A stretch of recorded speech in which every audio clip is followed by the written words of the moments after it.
Paul Horsted is a professional photographer and has been for a long time. He's shot news and sports and also worked for the South Dakota Department of Tourism for a time. But he's probably best known for a series of books featuring yesterday and today photographs and the stories behind them. So we're standing here at the site of one of the first photographs ever taken in the Black Hills. During the 1874 Black Hills expedition, a photographer named William Henry Illingworth took photographs all over this area, including this shot, these two shots taken right on this spot. So those rock formations behind me there are these right here. And then he also did a beautiful shot of the entire camp, 1,500 horses and mules, 100 wagons, 1,000 men, and this is also where gold was discovered. So it's possibly, the most historic site in the Black Hills, and we have these wonderful pictures showing the view back then, and then we can look out today and match those images with modern cameras today. So we find these sites mostly by looking for the background first. If you look for the background, you can sometimes see distant ridges, and then you can work your way to the foreground, such as these rock formations that we see in one of the photos taken by Illingworth in 1874. It's kind of a process of like a treasure hunt. You're looking for that background first, and you work your way to the foreground.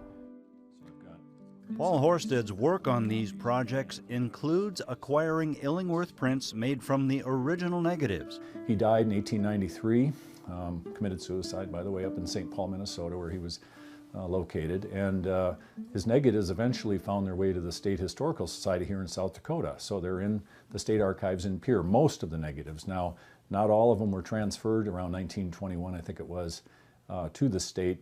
During that time, I think they used to just loan these out to people. So I've found prints in Rapid City that were made in the 1920s that I'm almost positive the negatives came out to Rapid City, were borrowed and printed by Rise Studio, and they stamped them on the back, Rise Studio. But these are original prints right from the original negatives that are quite valuable to see now, because in some cases those prints show the condition and existence of certain negatives that don't exist anymore. Comparing Illingworth's extras to the pictures he published reveals a lot about what exactly was happening at a brief moment in the distant past. A well-known picture of George Armstrong Custer after a hunt can be compared to a lesser-known picture taken a few minutes before. Captain Ludlow, on the right, was the expedition's engineer. In the published picture, he's sitting. In the extra, he's standing. Again, these were taken probably within just a couple minutes of each other, and by clicking back and forth, you've almost got like a very short movie showing what was going on. And the wagons are moving at a speed that during the exposure of probably 5 or 10 seconds, they're blurring a little bit. You can see that over here as well. So this is obviously the shot that Illingworth thought was a better photo. Everybody is a little sharper in the picture than they are in this picture. And but again, that idea of watching how wagons are coming into the background. I'm speculating here, but I'm imagining Illingworth shooting this picture and then walking over and sort of saying, okay, I want you to sit, I need to pose this a little differently. Horsted's yesterday and today comparisons are interesting, and they've also been useful. He's worked with the U.S. Forest Service in the Black Hills on a project to identify historical fire events. Stumps in Horsted's pictures are compared with the same stumps in the 1874 Illingworth photos.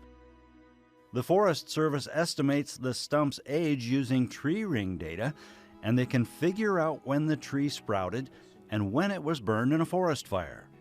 This tree was born in the 1300s. That's when it was germinated and grew, and it burned in 1550, and then 224 years later, Illingworth photographed it, and then 140 some years after that, I photographed it. So it's been there since, this tree stump has been in that position since 1550.